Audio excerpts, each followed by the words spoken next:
Dalam Al-Quran dicontohkan kepada Bani Israel, tukang mengingkari perjanjian. Kita sekarang menolak kebenaran Al-Quran dan mengingkari hukum-hukum yang ada di alam Al-Quran. Maka kita akan termasuk kepada kelompok muridun.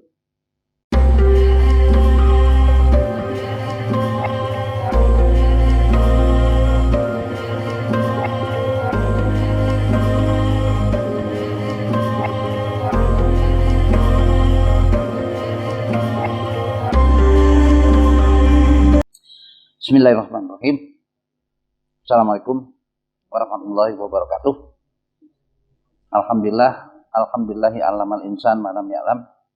Asyhadu an la ilaha illallah wahdahu la syarikalah wa asyhadu anna Muhammadan abduhu wa rasuluh la nabiyya ba'dah. Saudara sekalian, kita panjatkan syukur kehadirat ilahi Rabbi. Alhamdulillah, malam ini kita kembali berkumpul bersilaturahmi sambil kita kembali mencoba memahami dari berbagai petunjuk Allah dalam Al-Quran, termasuk petunjuk-petunjuk itu dalam bentuk-bentuk istilah dalam Al-Quran. Karena seringkali istilah-istilah dalam Al-Quran seringkali dipahaminya kurang tepat menurut Al-Quran itu sendiri. Ya, sering kita lihat yang sangat populer saja kita dengar seperti Ya'juj wa Ma'juj, karena metode yang digunakannya tidak metode yang ditunjukkan oleh Al-Quran itu sendiri. Al-Quran sudah memberikan petunjuk kepada kita. Metode mempelajari Al-Quran ialah harus menggunakan metode Al-Quran itu sendiri, Al-Quran bil Quran, yang sifatnya yufassilu ba'duhum ba'du.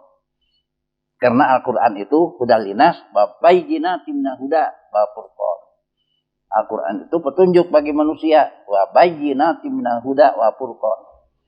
Dan Al-Quran itu sendiri sebagai penjelasan dari hudan itu.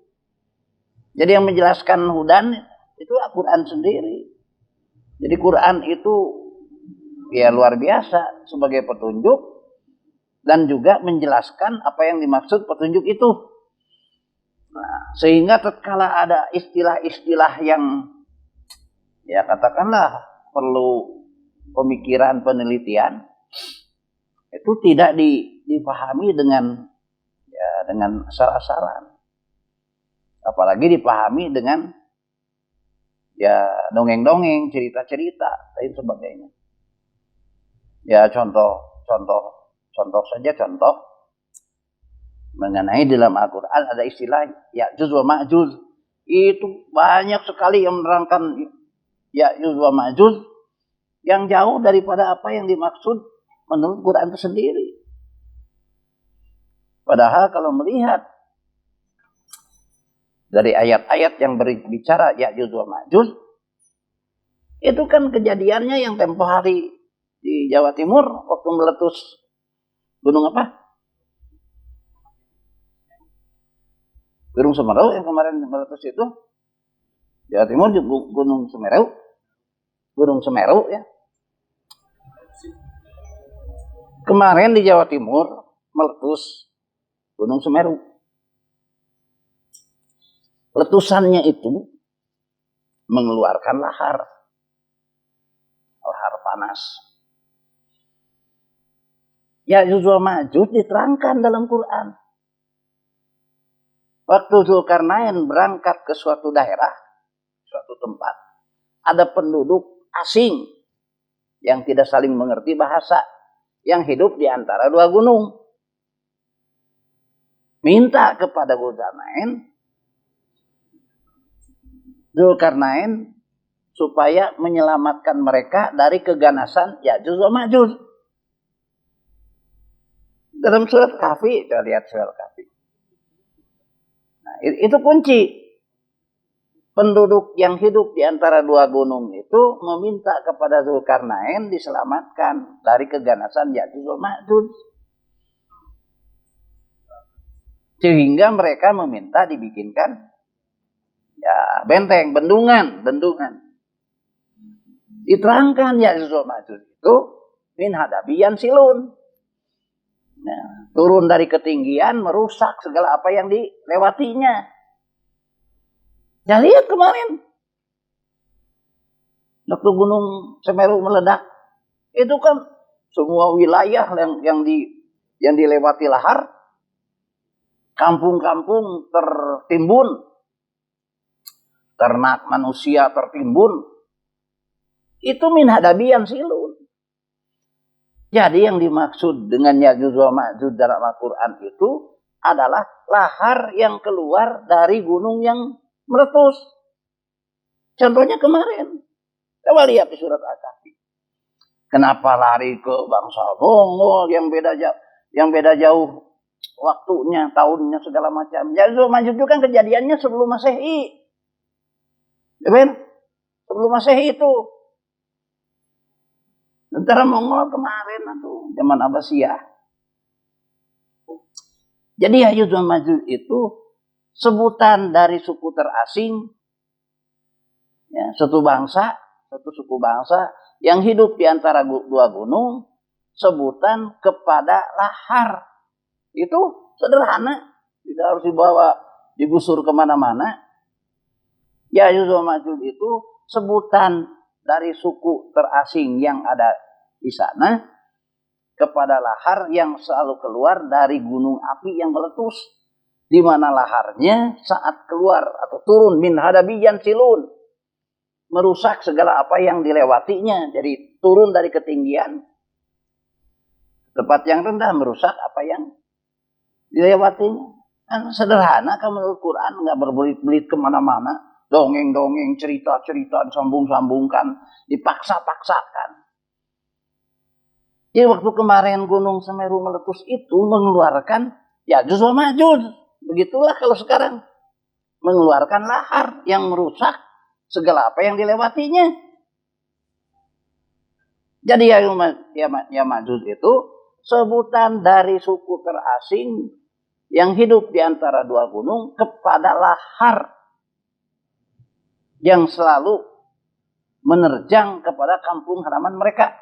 Oleh Zulkarnain dibikinkanlah bendungan, benteng dari besi yang dilapis oleh tembaga. Enggak terlalu sulit. Kenapa harus dicari dongeng-dongeng yang disambung-sambungkan kepada Ya'juj wa Ma'juj yang enggak nyambung. Apalagi dongeng-dongeng Israiliyat. Nah, kira-kira seperti itu. Jadi kalau memahami istilah-istilah dalam Al-Quran, kalau kita menggunakan metode Al-Quran bil Quran, itu kita akan memperoleh keterangan dari Allah. Kata Allah ini maksudnya. Kata Allah, jadi bukan interpretasi kita, bukan. Bukan interpretasi kita, bukan. Menurut ayat-ayat yang menerangkan masalah itu. Jadi begitu, itulah yang dimaksud dengan metode Al-Quran bil Quran. Jadi metode Al-Quran bil Quran itu meminimalisir kesalahan, meminimalisir kekeliruan, kayak begitu. Nah, saudara yang sekalian, malam ini kita akan membahas sebuah istilah, yaitu dengan istilah dalam Al-Quran muridun.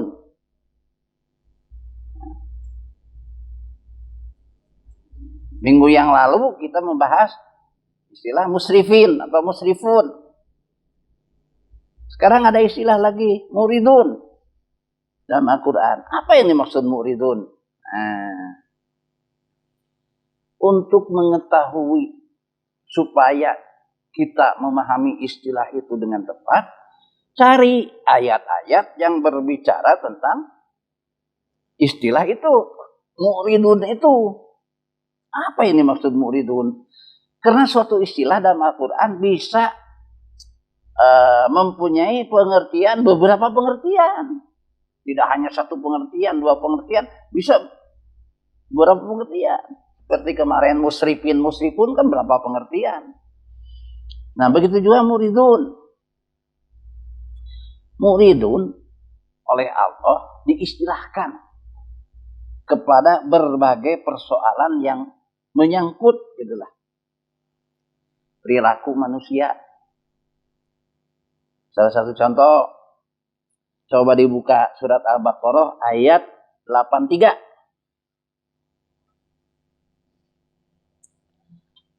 Al-Baqarah 83.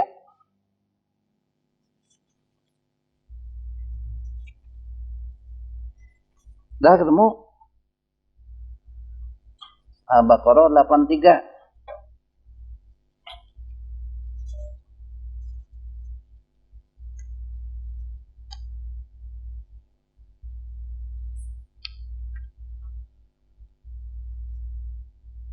Dah ketemu?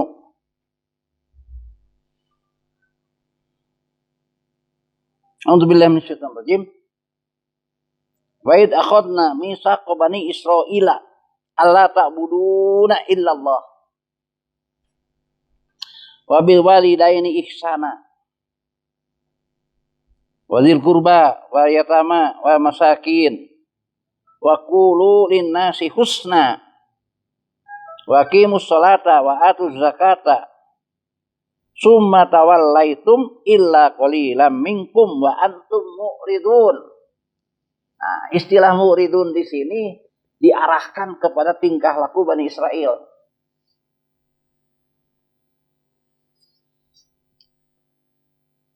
Delapan tiga.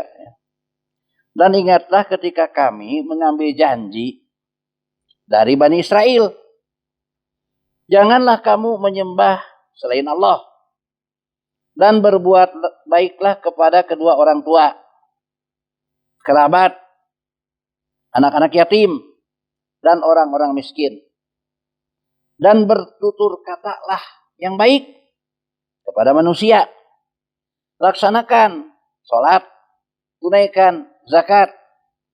Tetapi kemudian kamu berpaling mengingkari kecuali sebagian kecil dari kamu. Dan kamu masih menjadi pembangkang.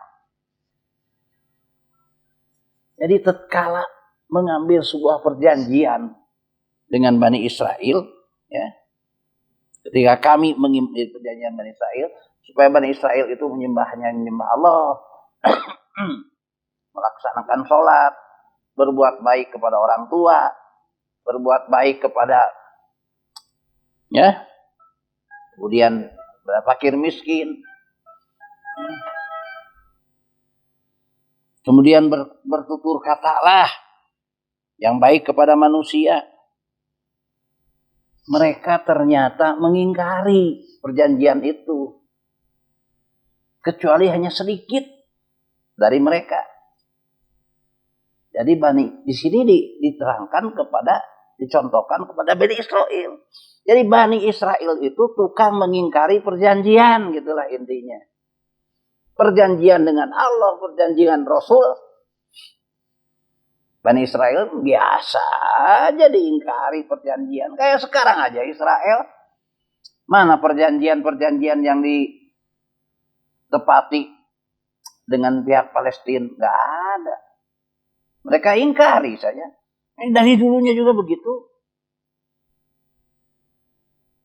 Jadi Bani Israel ini tukang mengingkari perjanjian.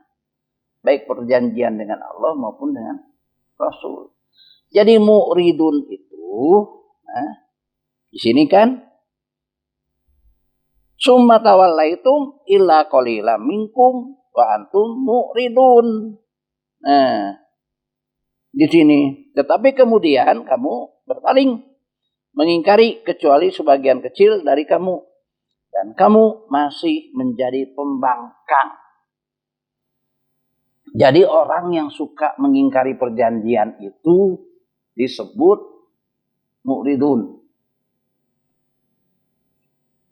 Ini bukan kalau ini dicontohkan kepada Bani Israel, sekarang pun sama.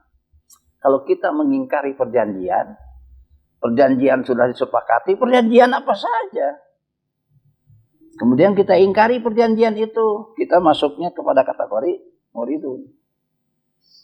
Ya. Masuk kepada kategori mu'ridun.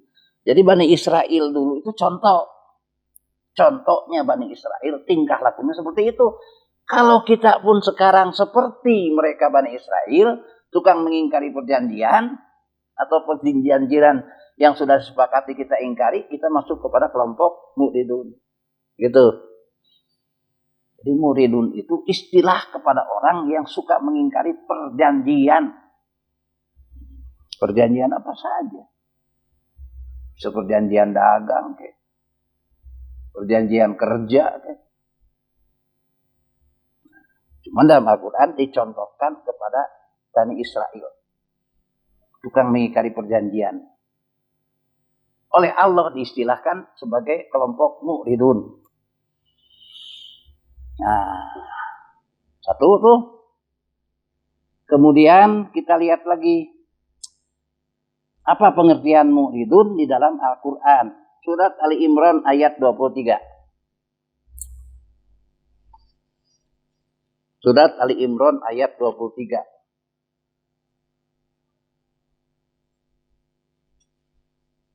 Ada? Saya akan dibaca.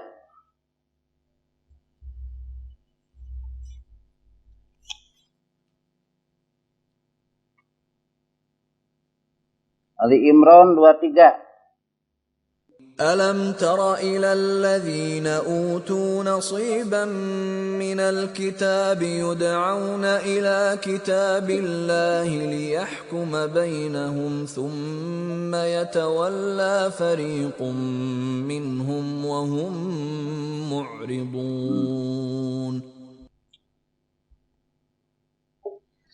Pengertian mu'ridun ya, pada pengertian lain ialah diterangkan pada surat Ali Imran ayat 23. Alam taro ilal ladzina utu nasibam minal kitab yud'auna ila kitabillah liyahkuma bainahum summa tawalla fariqum minhum wa hum mu'ridun.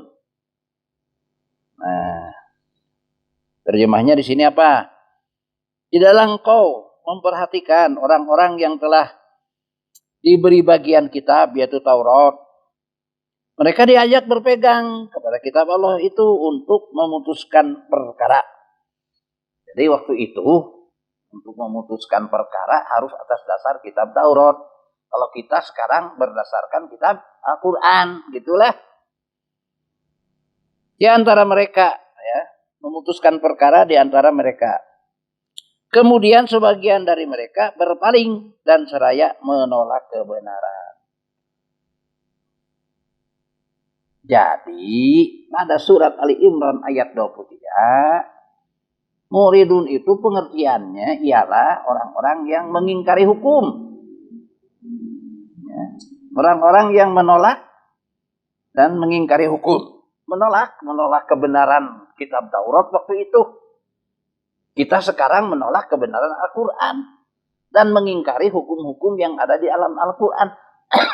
Maka kita akan termasuk kepada kelompok muridun.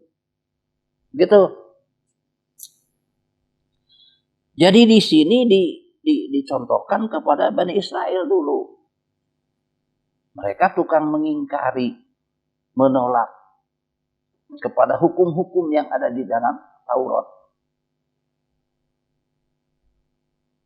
Sama kita juga, setelah kita diperintahkan berpegang teguh kepada Al-Quran dan Sunnah, kemudian Al-Quran dan Sunnah itu diingkari, ditinggalkan, atau disepelekan, dicemoohkan, maka kita termasuk mu'ridun. Jadi orang yang suka mengingkari hukum, mu'ridun. Kalau yang tadi yang pertama mengingkari perjanjian. Jadi muridun yang pertama tadi mengingkari perjanjian. Kalau yang sekarang muridun itu tukang mengingkari hukum. Kata Al-Quran. Ya. Melaksanakan hukum itu adalah harus berdasarkan Al-Quran. Sementara oleh kita hukum-hukum Al-Quran ditinggalkan. Umpamanya kita berpegang teguh kepada hukum-hukum buatan manusia. Tinggalkan hukum Al-Quran. Maka itu kita termasuk kelompok muridun. Itu. Jadi masuk kepada kelompok muridun. Nah, ini lihat aja dalam Quran. Ya. Tidakkah engkau memperhatikan orang-orang yang telah diberi bagian kitab Taurat? Mereka diajak berpegang kepada kitab itu, pada kitab Allah itu, untuk memutuskan perkara. Di antara mereka kemudian sebagian dari mereka berpaling seraya menolak. Sama kita juga. Kita diperintahkan berpegang teguh kepada Al-Quran dalam memutuskan hukum. Malah justru hukum Al-Quran ditinggalkan, dianggap ketinggalan zaman. Maka ada yang mengusulkan bagi waris itu udah aja bagi rata, laki-laki maupun perempuan. Kalau nggak salah dari kelompok Jil ya, mengusulkan supaya bagi waris itu bagi rata saja, laki-laki perempuan. Jangan berdasarkan Al-Quran. Ini kan kita menghargai apa yang namanya gender. Kalau dia seorang muslim beriman kepada Al-Quran dan Sunnah, maka dia masuk mu'ridun, mengingkari hukum Allah dalam Al-Quran. Itu. Dia mengingkari hukum apa saja, yang penting bertentangan dengan Al-Quran. Dalam Al-Quran, orang-orang yang membuat kerusakan di muka bumi itu harus dihukumati. Bahkan dipotong tangan dan kaki kirinya secara bersilang kalau membuat kerusakan di muka bumi.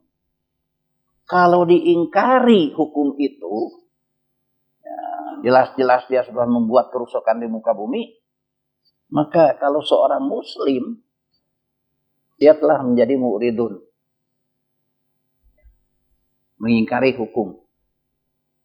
Orang buat kerusakan muka bumi itu kalau dalam Al-Quran, ialah orang-orang yang dengan tingkah lakunya yang merusak, masuk kepada perusakan kepada di muka bumi ini, melahirkan korban yang jumlahnya banyak, massal. Contohnya, kita jadi pengedar narkoba heroin. Heroin kalau diedarkan 1 kilo, berapa puluh ribu itu, berapa ribu yang akan menjadi korban. Itu masuknya fasadun fil ard, harus hukum mati dalam Al-Quran. Kalau nggak dihukum mati, mengingkari Quran. Gitu. Mereka yang melakukan korupsi dalam jumlah besar, sehingga uang rakyat diambil, kemudian melahirkan instabilitas ekonomi karena dikorupsi dalam jumlah besar. Itu masuknya kepada membuat kerusakan di muka bumi. Harus hukum mati itu dalam Quran tuh. Orang-orang yang menebang sewenang-wenang hutan, ditebangi hutan, sampai hutan-hutan menjadi lahan-lahan yang kosong, gersang, melahirkan dari hutan yang tebang-tebang itu banjir bandang, erosi dan lain sebagainya, maka dia termasuk orang yang membuat kerusakan di muka bumi. Harus hukum mati dalam Al-Quran. Wayanhauna 'anil ard, dibuang dari muka bumi. Ya dibuang di muka bumi itu dihukum mati, habuskan ke kubur. Masuknya kepada fasadun fil ard. Nah, saudara sekalian, bagi orang-orang yang sudah tahu hukum dalam Al-Quran, tapi hukum itu tidak dipakai, diingkari, maka dia masuk kepada kelompok mu'ridun. Jadi Quran itu kurang bagaimana memberikan petunjuk Quran untuk hidup. Luar biasa kok. Kemudian pengertian mu'ridun juga kita lihat surat Al-Anfal ayat 23. Al-Anfal 23.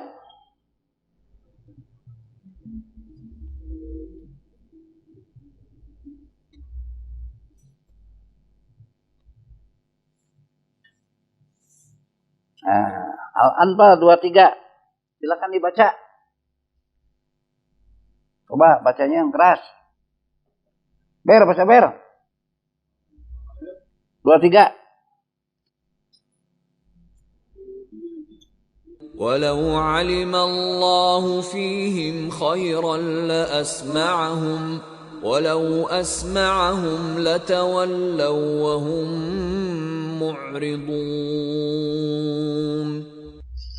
Nah, ini pengertian muridun yang lain. Jadi surat Al-Anfal ayat 23 Allah berfirman, walau alimallahu fihim khairal la asma'ahum walau asma'ahum latawallau wa hum mu'ridun. Dan sekiranya Allah mengetahui ada kebaikan pada mereka, tentu Dia jadikan mereka dapat mendengar. Maksudnya mendengar tentang kebenaran-kebenaran dari Allah. Dan jika Allah menjadikan mereka dapat mendengar, niscaya mereka berpaling, sedang mereka memalingkan diri. Jadi pengertian muridun di sini ialah sudah mengetahui, paham dengan hukum-hukum, tapi dia memalingkan diri dari hukum itu. Ya, ketinggalan zaman kalau berhukum kepada Quran mah. Kadang kan zaman modern kita menyebut Al-Quran tidak lengkap untuk menghukumi berbagai aspek dalam kehidupan sekarang. Itu memalingkan diri dari Al-Quran. Kalau itu dilaksanakan oleh seorang Muslim, aku beriman. Dan sekarang ada yang begitu. Demi kepentingan itu dan ini, ya hukum-hukum Al-Quran dikesampingkan. Demi kepentingan segala macam lah. Pribadinya, kelompoknya, lain sebagainya. Bisa terjadi begitu. Jadi kalau sudah memalingkan diri dari hukum-hukum Allah, ya, padahal dia tahu, mendengar, melihat, maka dia termasuk kelompok mu'ridun. Nah, jadi istilah mu'ridun itu punya pengertian, beberapa pengertian. Nah, bayangkan kalau tidak pelajari ayat per ayat tentang mu'ridun, mungkin hanya dipahami satu pemahaman saja mu'ridun itu. Kayak kemarin musripun cukup aja dipahami berlebih-lebihan, padahal banyak pengertiannya.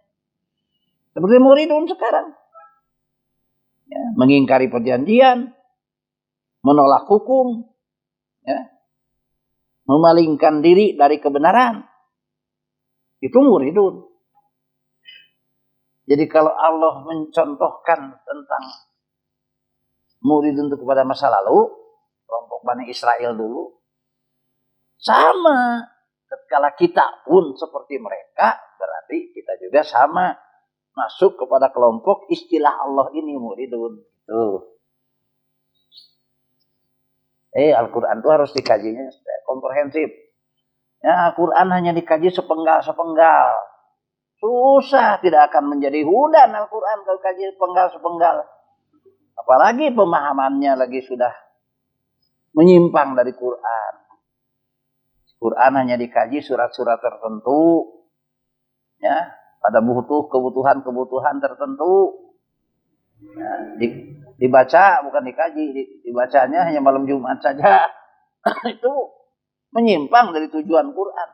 Tujuan Al-Quran Allah turunkan untuk petunjuk hidup bagi manusia.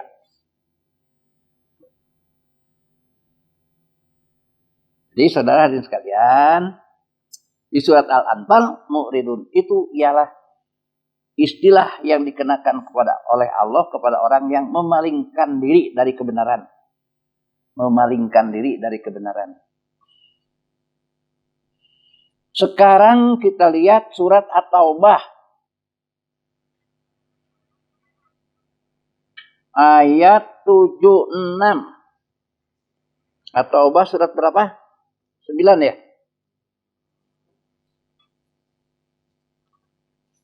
Ayat 76.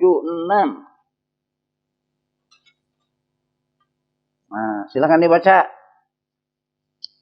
At-Taubah ayat 76. فَلَمَّا